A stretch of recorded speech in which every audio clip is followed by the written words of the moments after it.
In other foreign news, President Biden met with leaders of the G20. Those are the 20 largest economies in the world, notably missing Russia's Vladimir Putin and China's Xi Jinping. We'll have more on the president's trip later in the broadcast. Vice President Kamala Harris has also been conferring with allies. We met up with her in Indonesia late last week for the ASEAN Summit, a network of nations in Southeast Asia. While we were there, our polling unit surveyed Americans about the job the vice president is doing back home. Her approval rating tracks similarly to President Biden's at 41%. Republicans have been focusing a lot of their attacks on Harris, highlighting that she would be in line for the job of president should anything happen to President Biden. And it is Republicans who say they have heard a lot about her work, more so than Democrats. Our conversation in Jakarta allowed us the opportunity to ask about her work and a lot more. So you're 58 now. If you win a second term, as you and the president are running to do, he would be 86 at the end of it. And we are seeing Republican candidates hone in on you in particular as being next up for that job. Nikki Haley says that a vote for Joe Biden is a vote for President Kamala Harris. Chris Christie. I want to be clear that I pray every night for Joe Biden's good health, not only because he's our president, but because of who our vice president is. Ron DeSantis. Harris is his impeachment insurance. People know if she were president, Katie barred the door. As bad as Biden did, it would get worse. How do you respond to all of that? We are delivering for the American people. And the reality of it is that, unfortunately, very few of those who would challenge our administration actually have a plan for America. You look at what we have accomplished, Margaret.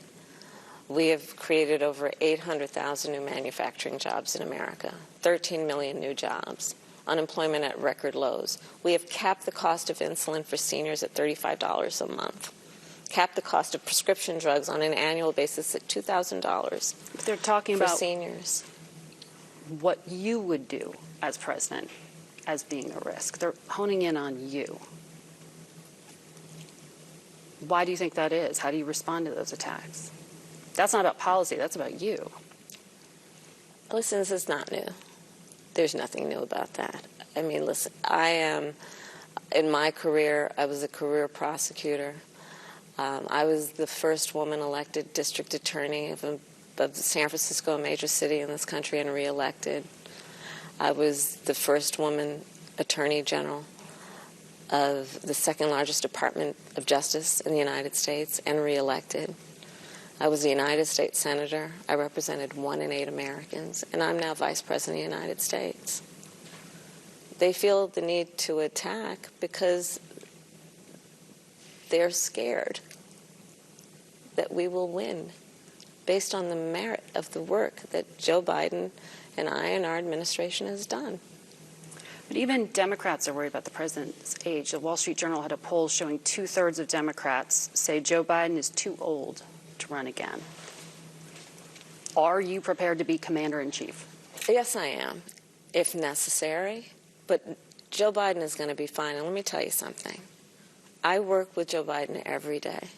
Under Joe Biden's leadership, we have transformed and are in the process of transforming America's infrastructure with an historic investment in not only roads and bridges, but high-speed internet, what we are doing around issues like lead pipes, and I could go on and on. Are you taking the threat of a second Trump presidency seriously enough? I don't understand the question.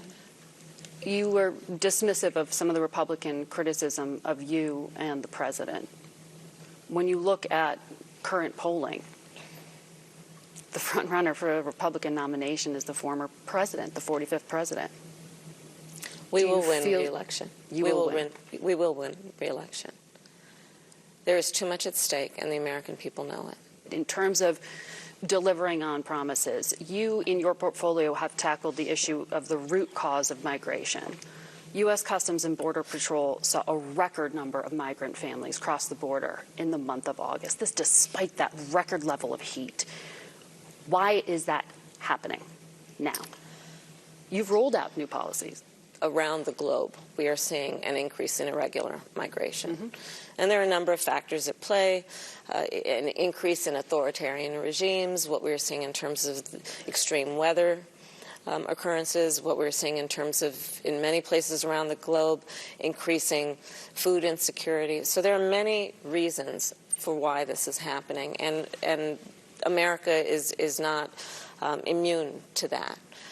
The point has to be then to understand what we must do to deal with, one, ensuring that we have a secure, humane, and orderly policy about the border, but also what we must do in the long term to address the root causes of migration.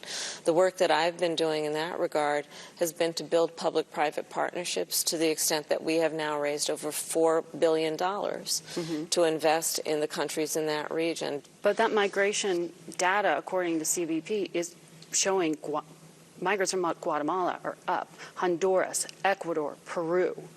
So when the border crossings went down earlier in the summer, the administration said it was due to your policies working. Now they're going back up as they did in the month of August. Does that show the strategy is no longer working? Absolutely not. What it means is that we have to stay focused on a number of issues related to the irregular migration that, again, we're seeing around the world, and America is not immune. So you think the strategy is working, despite the numbers being up? Overall, we are seeing progress. But we're not going to have a constant. There are going to be fluctuations. That is normal, just like the weather fluctuates and circumstances fluctuate, such as elections in those regions and what that might mean. It doesn't mean that we keep our foot off the gas. We have to stay focused and understand there has to be a long-term strategy as well as a short-term strategy. So was it too early to say that the strategy was working when the numbers went down? My point is that focusing on root causes and doing the work that we have been doing to bring U.S. investment into those countries in a way that is supportive of their economies and supportive of fighting corruption actually works. You have been very active on the issue of abortion and rallying behind the idea of this federal law to restore what was upheld in Roe versus Wade. But to do that, Democrats need 60 votes in the Senate. They need a majority in the House they don't have. They need the presidency. The math doesn't add up. So don't you need to level with the American people and say this is not a realistic promise to make for 2024? Congress has the ability to put back in place the rights that the Supreme Court took from the women of America. In theory, it doesn't have the votes to do that. That's why we have elections. And that's why we are seeing around this country that when this issue is on the ballot, from Kansas to California, people vote in favor of upholding basic freedoms. The vast majority of Americans agree that the government should not be making this decision for the women of America. What is it that you believe? I mean, what week of pregnancy should abortion access be cut off? We need to restore the protections of Roe versus Wade. We're not trying to do something new. Well, that was nebulous because it was about viability, which could be anywhere between 20 to 24 weeks. And so no. Let me be very clear. The Women's Health Protection Act that the White House also endorsed. Let me be very clear. From day one, the president has been clear. I have been clear. We need to put back the protections that are in Roe v. Wade into law. Since the Supreme Court took it, Congress has the power and ability to pass legislation to put those protections back in law, and Joe Biden will sign that bill. So that is what we want. But does it need to be specific in terms of defining and where that guarantee goes up to and where it does not? At which week of pregnancy? We need to put back in place the protections of Roe versus Wade. You know why I'm asking you this question, though, because we're not trying to do anything that did not exist before June of last year. It wasn't crafted into law, and that's why I'm asking you for the specifics there, because Republicans say the lack of a precise date in cutting it off You know this. They say that allows Democrats to perform abortions up until, birth. Which is ridiculous. Which is statistically not accurate. And it's ridiculous, and it's a that. mischaracterization of the point. No, the point is... But the do point you need is to be we more have precise? I am being precise. We need to put into law the protections of Roe versus Wade, and that is about going back to where we were before the Dobbs decision.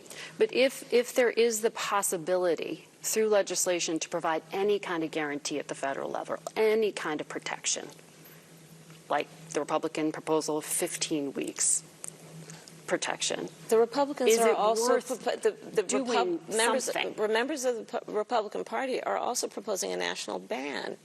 The thing that I'm talking about the Lindsey Graham bill, as you know, and those proposals of giving some access, though that's 15 weeks. Why do you think it shouldn't be specific? Out in New Mexico, for example, the governor there says it shouldn't be nailed down to a week because it should be a private matter between a woman and her doctor. There shouldn't be a precise number put on that. Is that what you believe as well? I believe that we should put the protections of Roe v. Wade into law, and the way that will happen is if we have a United States Congress who, regardless of their personal view for themselves or their family, would agree that the women of America should be trusted to make decisions about their life and their body based on what they know to be in their best interest. It's that simple. We'll have more of our interview with the vice president in our next half hour. We'll be back in 1 minute.